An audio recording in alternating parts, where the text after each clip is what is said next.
I will share about how to get 170 plus in chemistry in NEET 2023. तो first point पे आता है syllabus complete करना, वो चाहे फिजिकल केमिस्ट्री हो, इनऑर्गेनिक केमिस्ट्री हो या फिर ऑर्गेनिक केमिस्ट्री हो, आपको कंप्लीट करना ही है। कोई भी चैप्टर छोड़ना नहीं है। बहुत एस्पायरेंट्स ऐसे करते हैं कि जो ऑर्गेनिक के मतलब पिछले वाले चैप्टर्स होते हैं, जैसे कि everyday chemistry in everyday life and environmental chemistry, ये सब वो छोड़ देते हैं।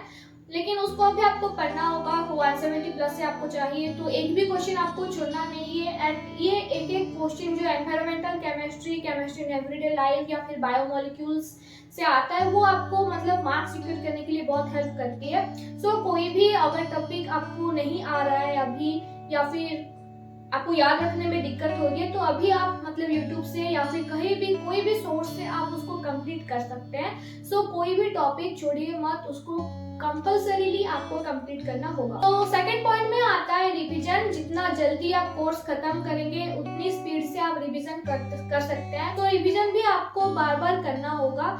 आपके सिलेबस कंप्लीट करने के साथ साथ आपको रिवीजन करना है।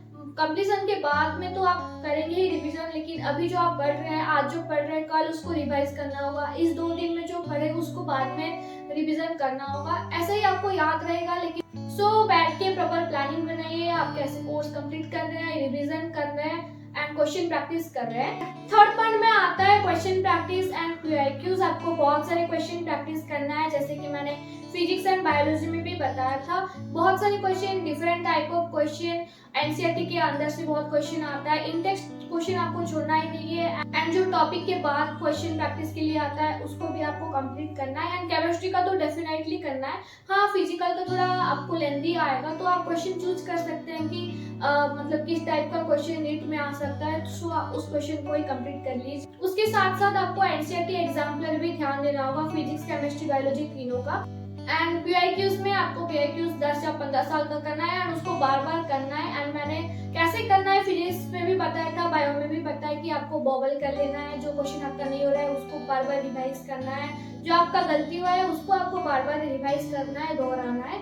ऐसे आपको केमिस्ट्री थोड़ा टिप्स एंड ट्रिक्स में बताऊंगी कि केमिस्ट्री आपको कैसे पढ़ना है। फिजिकल केमिस्ट्री आपको तो फिजिक्स की तरह ही पढ़ना है, मतलब फॉर्मूलाज, कंसेप्ट आपको याद रख के उसको क्वेश्चन में मतलब इनपुट करना है। एंड इनऑर्गेनिक केमिस्ट्री में क्या आता है, आप बार बार पढ़ने के लिए बोर हो जाते हैं। मतलब आपको ये जरूरत है कि एक दिन में आप 1 घंटा इनऑर्गेनिक केमिस्ट्री आपको पढ़ना ही होगा। मतलब एक दिन भी अगर आपने छोड़ दिया तो आपका वो पढ़ने की हैबिट, वो याद रखने का हैबिट आपका बिगड़ सकता है। सो आप इनऑर्गेनिक केमिस्ट्री को 1 आवर तो आपको देना ही पड़ेगा एक दिन में। तो इनऑर्गेनिक केमिस्ट्री को याद रखने के लिए आप ऐसे कर सकते हैं, आप फ्रेंड सर्किल में आप बात कर सकते हैं, वो आपको क्वेश्चन पूछ सकते हैं, आप उसका आंसर दीजिए, डिस्कशन कीजिए आपस में। या फिर आप देख सकते हैं बहुत सारे टीचर्स ऐसे कर रहे हैं। मेरे टाइम में भी टीचर्स कर रहे थे कि वो मतलब क्लास में क्वेश्चन पूछेंगे, आपको आंसर देना होगा, आपको कमेंट बॉक्स में आंसर देना होगा। एंड जो क्वेश्चन आपका नहीं हुआ आप उसको मिस्टेक कॉपी में लिख सकते हैं एंड उसको याद रख सकते हैं। उसके साइड में भी जो टॉपिक होगा, मतलब अगर आपको क्वेश्चन ये पूछा गया कि हीलियम का यूजेस क्या है, अगर आप उसका मतलब हीलियम का यूजेस आपको नहीं पता है, उसके साथ साथ आर्गन का भी यूजेस या फिर हाइड्रोजन का भी यूजेस, ये यूजेस आपको सारे रिवीजन कर लेना है। ऐसे करने से धीरे धीरे आपको इनऑर्गेनिक याद रह जाएगा। एंड ऑर्गेनिक केमिस्ट्री में ये बोलूंगी कि सीक्वेंस रिएक्शन आप करेंगे। मतलब मैंने भी ऑर्गेनिक केमिस्ट्री में भी बहुत सारे सीक्वेंस रिएक्शन किए, हमको हमारे टीचर्स ने कराए थे।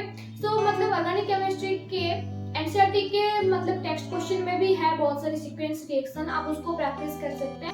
जब आप सीक्वेंस रिएक्शन प्रैक्टिस करते हैं तो उसमें जो नेम रिएक्शन होता है वो भी आपको नेम के साथ याद रह जाएगा। रिएक्शन के साथ साथ उसमें आपका प्रोडक्ट का कलर, अगर उसमें कुछ चेंजेस आ रहे हैं प्रोडक्ट में, वो सब आपको याद रह जाएगा सीक्वेंस रिएक्शन सॉल्व करने में।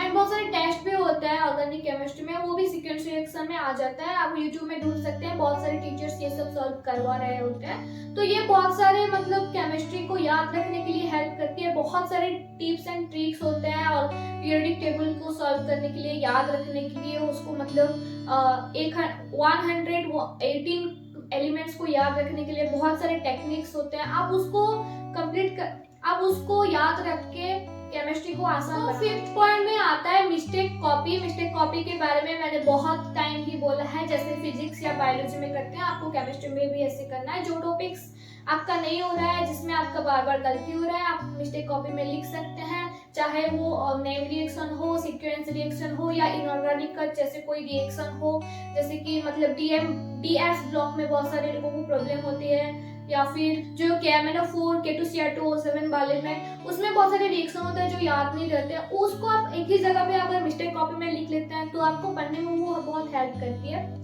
एंड बहुत सारे ऐसे यूजेस हैं, वो आप एक ही जगह जब लिख लेते हैं, उसको बार बार रिवीजन करते हैं, वो आपको एग्जाम में एक ही बार में स्ट्राइक करेगा। आपको ये भी पता है कि मिस्टेक कॉपी आप बार बार रिवीजन करने से आपका एग्जाम में गलती होना रुक तो नहीं सकता, थोड़ा कम हो सकता है। आप ऐसे धीरे धीरे प्रैक्टिस करके आपका बहुत सारे मार्क्स इंक्रीज हो सकता है एंड नेगेटिव मार्किंग से आप बच सकते हैं। लास्ट में आता है टाइम मैनेजमेंट। टाइम मैनेजमेंट आपको ऐसे करना है, डेली टाइम मैनेजमेंट करने के साथ साथ आपको मॉक टेस्ट पे भी मैनेजमेंट करना है। टाइम मैनेजमेंट के लिए मैंने टाइम मैनेजमेंट के ऊपर भी एक वीडियो बनाया, उसका डिस्क्रिप्शन में मैं लिंक दे दूंगी। तो टाइम मैनेजमेंट आपको डेली बेसिस पे कैसे करना है, तीनों सब्जेक्ट को कितना टाइम देना है, वो सबके परसेप्शन पे ऊपर डिपेंड करता है कि आपका कौन सा सब्जेक्ट अच्छा हो रहा है। अगर आपका फिजिक्स बहुत अच्छा हो रहा है तो आप उसको थोड़ा कम टाइम दे सकते हैं। इसका मतलब ये नहीं कि आप फिजिक्स छोड़ देंगे, आपको एक ही दिन में तीनों सब्जेक्ट पढ़ना ही पढ़ना है।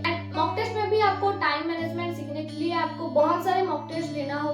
अभी आप पार्ट में मॉक टेस्ट दे रहे होंगे, मतलब 2-3 यूनिट्स या फिर हाफ सिलेबस, 11 का हाफ सिलेबस ऐसे दे रहे होंगे। जब आप फुल सिलेबस देंगे कि आपका एक मतलब प्रॉब्लम यही आएगा कि मतलब बार बार चैप्टर चेंज हो रहा है। अभी अगर मतलब मैग्नेटिज्म का चैप्टर आ रहा है तो उसके बाद ऑप्टिक्स का आ रहा है, तो आपको ऐसे फ्लो बनाना होगा कि एक चैप्टर से आप दूसरे चैप्टर में जब जंप हो रहे हैं आपका माइंड ब्लैंक ना हो। आपको ऐसे मतलब खुद को अडैप्ट करना है कि जो भी क्वेश्चन आपके सामने आए आपको मतलब चुटकी से आपको वो कॉन्सेप्ट याद आना चाहिए, वो फॉर्मूला आना चाहिए। आप mock test and question practice में आपको इतना फ्लो लाना है कि आप ऐसे कर सकते हैं।